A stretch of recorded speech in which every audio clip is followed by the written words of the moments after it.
Amazing people, welcome back to another episode of our Vietnam vlog. So today is our last day dito sa Ho Chi Minh City, and for our last day guys, very simple lang yung magiging itinerary natin. Meron pa rin tayong mga activities ngayon since madaling araw pa naman yung aking flight.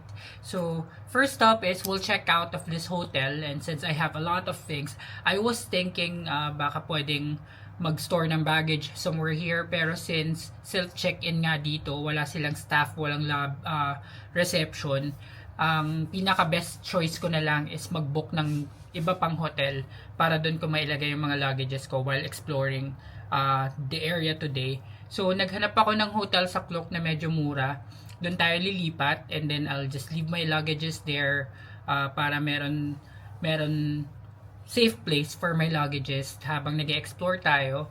And then after that, pupunta tayo guys sa Landmark 81. Landmark 81 is the tallest building in Ho Chi Minh City. So, meron silang sky deck din, tapos meron din silang 360 view of the whole Ho Chi Minh City. The main difference between Landmark 81 and yung Saigon sky deck na pinuntahan natin the other day is that they have restaurants on top. And may mga konting activities sila doon, so pwede natin siyang ma-explore, and ibubuk ko rin yun via Klook. And then if may chance pa, bibili din tayo ng mga extrang pasalubongs or souvenirs, keychains or shirts or kung ano man. Since yung nakita kong hotel guys is malapit sa Bentan Market, pwede tayong bumalik doon sa Bentan Market to just check and see kung meron tayong mabibili doon. So that's gonna be it. That's gonna be my itinerary.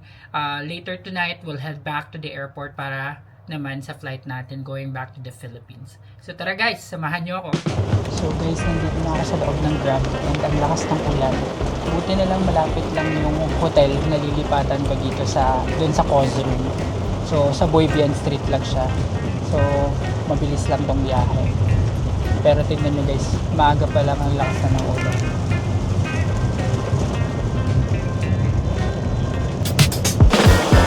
So guys, ito yung Valentine Hotel.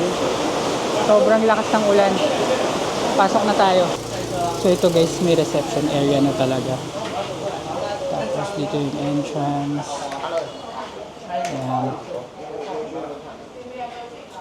So guys, nandito na ako sa tapat ng aking room. So room tour lang tayo quickly. So don't expect too much guys, kasi itong hotel na to nabook ko lang for 650 pesos for overnight stay. So ito yung itsura niya. Papasok tayo. So pagpasok mo, and merong TV, flat screen TV, tapos meron dito lagyan ng gamit, may cabinet, may naman ba? May mga hangers. Tapos ito may fridge. O in fairness, may fridge siya. Tapos yan, may chair. Tapos ito yung bed. Tapos ayan, meron din vanity area dito.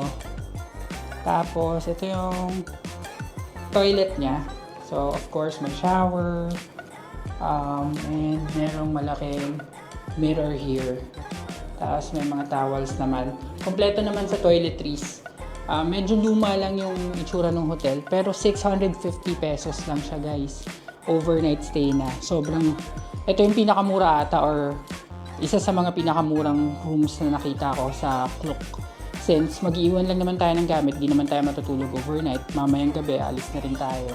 So okay na to. So ayan, may aircon din sila. Malamig naman yung aircon. Yan. So magsisettle in muna ako guys, tapos lalabas na tayo. Hi guys, so buti umaraw na at ngayon lumabas na ako ulit. At pupunta tayo ngayon sa Bentan Market as what I've said kanina para mag-check ng mga iba pang souvenir, mga ref magnet, mga ganon. And papakita ko lang sa inyo itong paligid ng aking hotel. Ayan. So, ito yung Buy Vien Street, guys. Ito yung street ng mga bars and inuman. Pero umaga pa kasi kaya wala pa. So, hindi ko alam na dito pala mapupunta yung hotel ko. Pero, hindi ko masyadong i-recommend yung Valentine Hotel, guys. Just because, ang unang chinecheck ko kasi talaga pag nasa accommodation is yung wifi connection for work purposes and syempre sa YouTube and all. Mahina yung internet connection nila. Naka-data lang ako dun sa loob. Kaya, hindi ko siya masyadong ma-appreciate. Okay sana yung room kahit papaano, livable naman. Kaso nga lang yung internet. Tapos itong location niya maganda din. Kasi malapit-lapit na to dun sa mga iba pang mga attraction. So yun. Pero if ever you wanna try, I'm gonna put the link on the description box para ma-check nyo lang din yung rates niya and kung interesado kayo. So ngayon, let's go na sa Bentan Market. So guys, malapit na tayo agad. Andito na tayo dun sa may park sa tabi ng Bentan Market. Ito na siya agad, oh. Tapos ayun guys, kung natatandaan nyo, yung Bentan Market, ayun siya. Yun, yan. So dire-diretso lang tayo at sana makatawad. Ang goal natin ngayon guys, masulit yung ating punta dito at makabili ng souvenir na huwag naman yung touristy price masyado. So sana meron, sana mabait yung mga magtitinda na may encounter natin. So we are back here na guys sa Bentan Market and papasok na tayo. Saglitan lang tayo dito, bibili lang tayo, tapos batsi na rin tayo dahil nalibot na natin to nung isang episode. So balikan nyo na lang yung vlog na yun guys kung gusto nyong malibot ang buong Bentan Market. So dito tayo sa hindi masyadong matao. Food na to pala. Ang sotek. Nahihiya ako magtanong. Doon tayo sa hindi matao.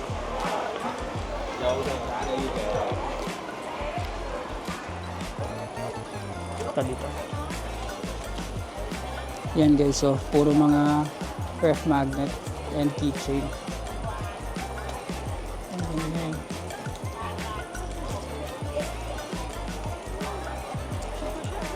Ito din ang ganda oh.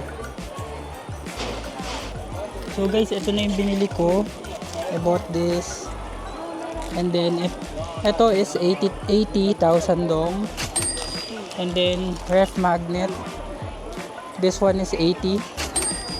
Tapos 80 din to that guys. Keychain naman. Yan. So guys, nakabili na ako ng mga keychain at ref magnet. Check ko kung meron pang t-shirts or wallets na pwedeng mabili. Ito yata mga wallet. Yan. Mga wallet, may tote bag, tapos may mga bags. Check tayo. Lucky. Check pa tayo sa iba guys. Ito mga wallet ulit. Ito yung libre sa Little Hanoi ah. Hi, how much for wallet? This one. This one? This one? 150 I give you. 6 pieces. 6 pieces? Inside have another 2. Oh. 180. Then I give you 150. 150, 6 pieces. Plus 6. This one also. Same. 150, 6 pieces. 6 pieces. Okay. I'll just pick color. Round one and square one, same price. Okay. In different one. Yeah. So, itong ganitong wallet guys, yung sa Little Hanoi, 6 na piraso, 150 na lang from 180. 180 talaga yung price na nakalagay. So, bili tayo nito. So, yun guys, nakabili din ako ng isang set ng wallet. Tapos, bumili ako nito. Ito ay bag na pambaunan. Bibigay ko sa mama ko kasi yung ganito niya, baunan niya ng tubig sa church. Medyo marumi na. Kaya, ito, para sa kanya. Last na lang guys, ang hahanapin natin ay t-shirt. para makaalis na tayo dito sa Bentan Market. Daming tao pag linggo. May mga pabango din pala guys. May nagtitinda din ng pabango. Yan, ang daming tao. So guys, hindi na ako bibili ng t-shirt. 3 yung napagtanungan ko. Tapos, ang mamahal. Yung isa, 250,000. Yung isa, 350. Tapos, binigay niya na lang ng 300. Tapos, yung isa, 400 Vietnamese doon. 400,000. Ang mamahal. So, hindi na tayo bibili ng t-shirt. Kasi yung naman nila, parang normal lang. Tapos, printintan lang. So, hindi siya branded. Tapos ang mahal niya para dun sa price. So, hindi na lang. Okay na siguro yung mga nabili nating pasalubong. Alis na tayo dito. Guys, may nagtitinda dito ng sticky rice or broken rice yung tawag. Ayan. Okay guys, so ngayon nasa Grab na ako. Papunta ng Landmark 81. So, dun tayo magkakape. Saka dun tayo sisilip ng kanilang Skydeck. Let's go! Guys, ayun yung Landmark 81. Hindi ko alam kung nakikita yan, no? Doon tayo pupunta. Ayan, ayan. Ayan. Malapit na tayo guys. Konti na lang. So guys, welcome to Landmark 81. So, andito na ako. And sa likod ko guys, merong 3D billboard. Ayan.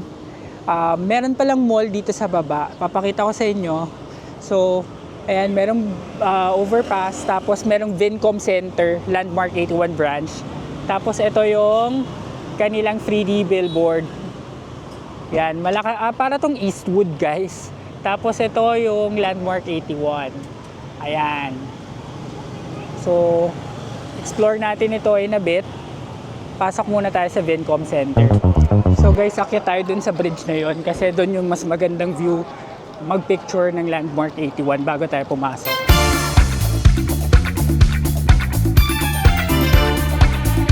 So guys, nag-picture lang ako dito sa bridge. Nakita ito overlooking tong Landmark 81. And kung makikita nyo, marami din nagpipicture. Tapos kasi dito guys, kitang-kita mo yung Landmark 81. Ayan. So talagang parang Taipei 101 to ng Ho Chi Minh guys eh. Tapos itong area to parang Libis, Eastwood. So pasok na tayo sa Vincom Center. So guys, welcome sa Vincom Center, Landmark 81 branch. So sa left side merong Uniqlo. Walang GU dito guys eh. Pang Japan lang talaga yung GU eh. Tapos pupunta daw tayo sa basement guys para ma-claim yung papunta sa Landmark 81 na voucher. So, punta tayo dito. Tapos, magre-register lang tayo dun sa entrance ng Landmark 81 para makaakyat tayo sa taas. Merong malaking, kala ko Vivo eh. Kala ko si Vivo to eh. And so, ito yung baba nila. Mall din siya. So maraming tao and may ice skating rink dito sa baba guys. Ayan, papakita ko lang sa inyo yung ice skating rink. Ayan, nililinis pa guys. Ayan o. So guys, pagbaba nyo nitong basement, sa right side lang makikita nyo na itong Landmark 81 Skyview. Sa tapat lang ito ng ice skating rink. So dito tayo papasok at i-scan natin yung voucher na from Klook. So ito yung voucher sa Klook. Papascan lang natin.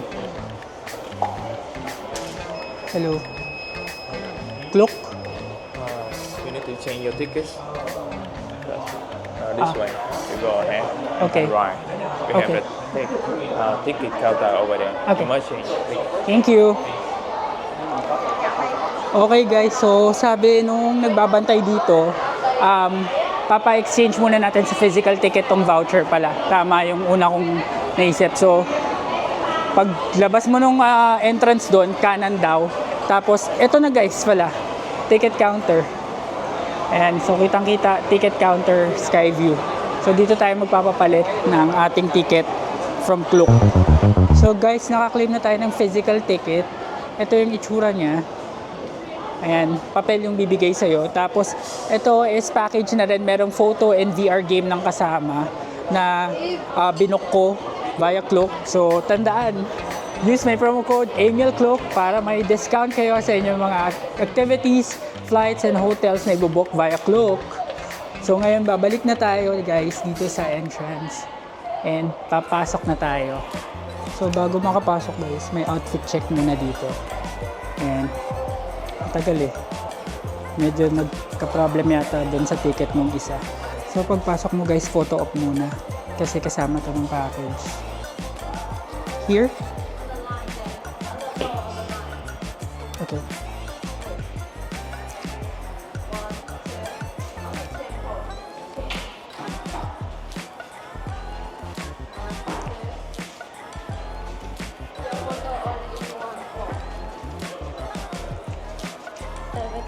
Okay, thank you. So, yun guys, nakapag-photo off na tayo. Sa 81st floor daw, makukuha yung photo. So, ngayon naakyat na tayo dun sa taas.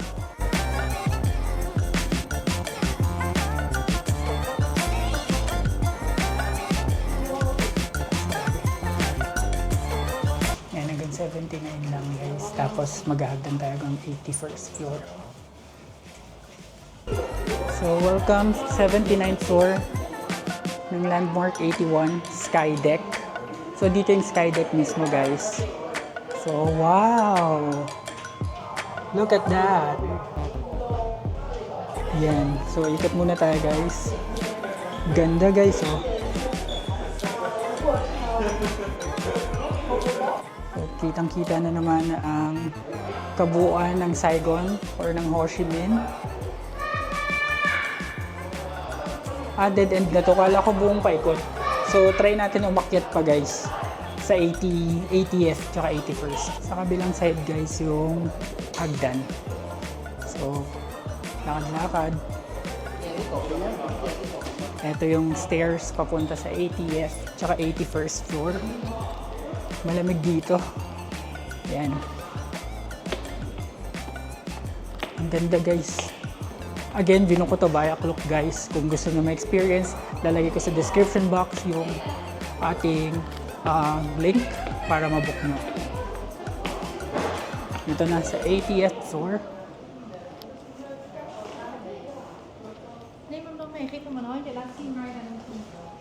Yan.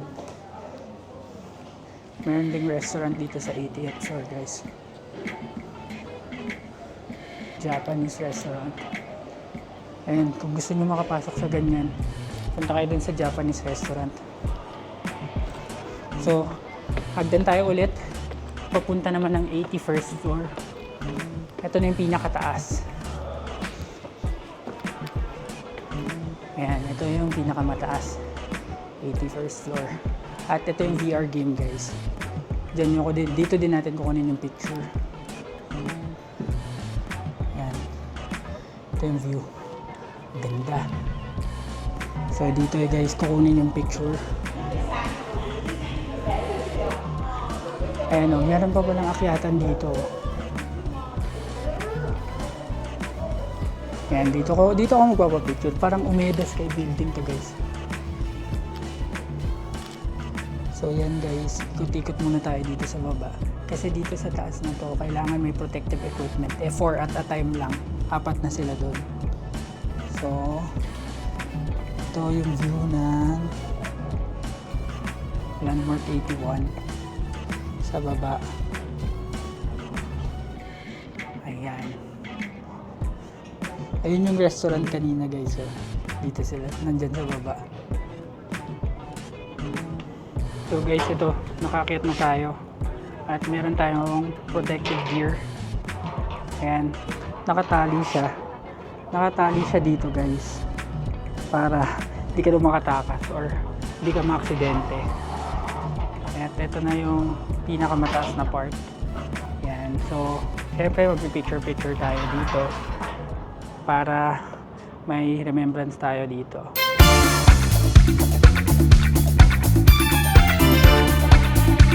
guys, nakikita nyo tong bilog na to. May mga nagpipiknik ko. Tignan natin kung mazozoom. Ayan yung mga tuldok-tuldok na yan. Mga nagpipiknik sila dyan. Sa may river. Tapos may playground doon. Doon ang Philippines, so doon. Uwi na tayo doon mamaya. So guys, share ko lang. Yung free pala na picture, kala ko mga ano lang, 3x4, 4x4. Grad pic pa lang bibigay. Tignan nyo. Oh, ang laki. Tignan mo yun. Oh, yan oh. Yung cellphone ko. Ito, ganito siya kalaki. Sobrang laki. So, nagpicture na lang din ako dito. Kasama yung diploma ko. Gagraduate ka pala. Gagraduate ka pala pag nagpunta ka dito, guys. May malaking grad pic.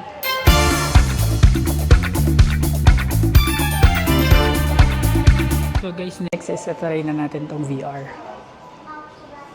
VR game. Hold it. You just press right here and here to control your hand. Okay.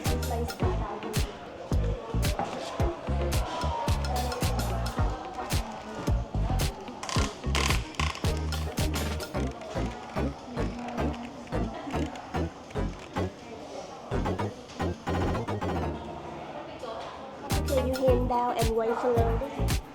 Okay. Thank you.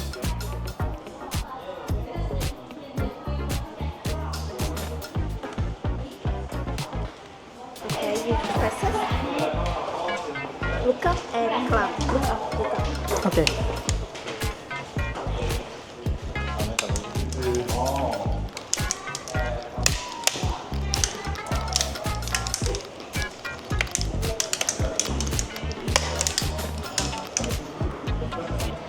Yeah. You hand down and get ready for flying.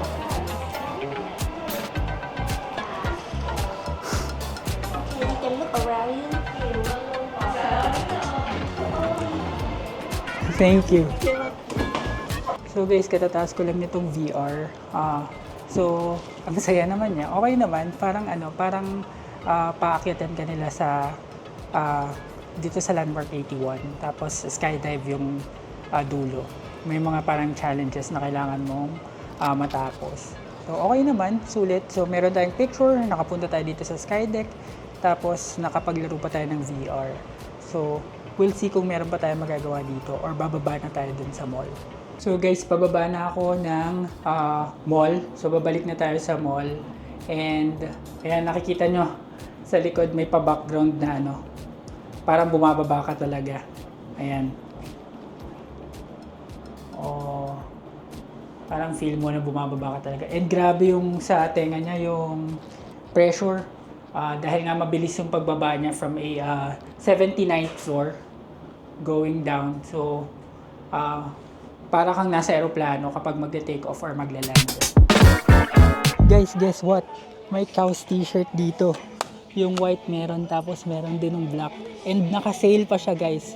199,000 VND lang. Finally, makakabili na ako ng cow shirt. Tamang-tama kasi wala na ako masyadong shirt. So, pamalit na to. Bibili tayo nito, guys. So, guys, ito na yung Uniqlo shirt. Bumili ako ng black, tsaka bumili ako ng white. Kaso yung black, isa na lang yung size. Extra small lang. Pero, pipilit ko na lang. Hilahin ko na lang para lumuwag. Ang galing, no? Dito lang pala to, guys. Dito to sa Vincom Center sa Landmark 81 dito sa Vietnam. Dito lang pala ako makakabili. Mahal kasi yung mga patong ng mga nagre-resell nito sa Philippines. So guys, ayun. Ang total na napamili ko is 390,000 Vietnamese dong. Ngayon, pupunta lang tayo dito sa Skechers. Kasi may pinapatingin yung papa ko kung magkano. So, check natin. Eto. Hi. Do you have size 9 men?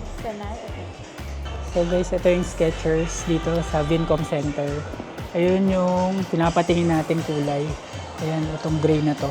Hindi pala kulay, size pala. So, tignan natin. So guys, ito ang pabili ng aking tatay. Ang price niya guys, naka-sale siya. 1,590,000 dong. Ayan, kunin na natin ba. Okay guys, so nabudol na naman tayo sa Skechers para sa aking ama. Ayan, so ngayon hanap na tayo ng may inom or baka kain. Kasi ang kinain ko lang kanina guys, kumain ako guys pero hindi ako lumabas.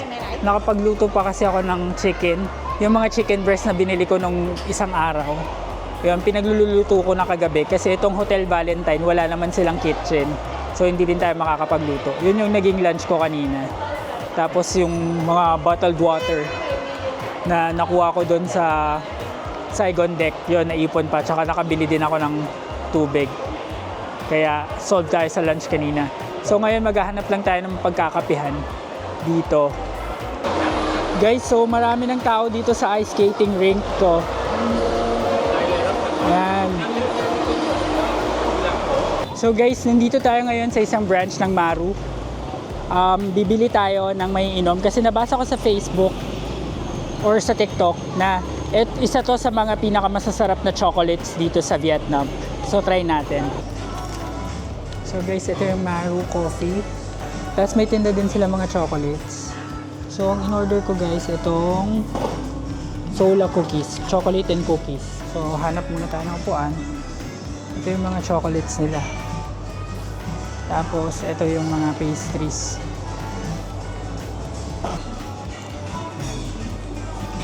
So guys, dumating na yung order ko. Ito. So ito yung Sola and cookies. So chocolate and cookies. Ayan. Tapos meron silang libreng chocolate guys. Sabi ito daw is cinnamon, chili, tapos ito is plain. So free lang to pag umorder ka sa kanila. So titikman na natin ang kanilang drink. Grabe tong smoothie na to, napaka-rich. Tikman ko na. Grabe guys, ang sarap. Medyo matamis siya. Pero ang sarap kasi chocolate na chocolate siya. Sarap. Napaka-rich yung flavor ng chocolate. Totoo nga yung sinabi nila na dito sa Marus yung pinakamasarap na chocolate. Kasi ang sarap talaga guys. Pag may chance pumunta din kayo dito, try nyo rin yung mga drink nila, pati yung chocolates nila. So ito yung mga freebie guys. So 210 VND. May pa free taste. Ito 280. Tikman natin. Ang sasarap. May prutas. Orange to orange. Ito guys, mga coconut. 52,000 DND.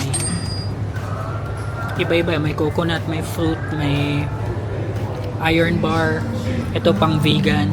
Daming masasarap dito guys. May spread pa oh.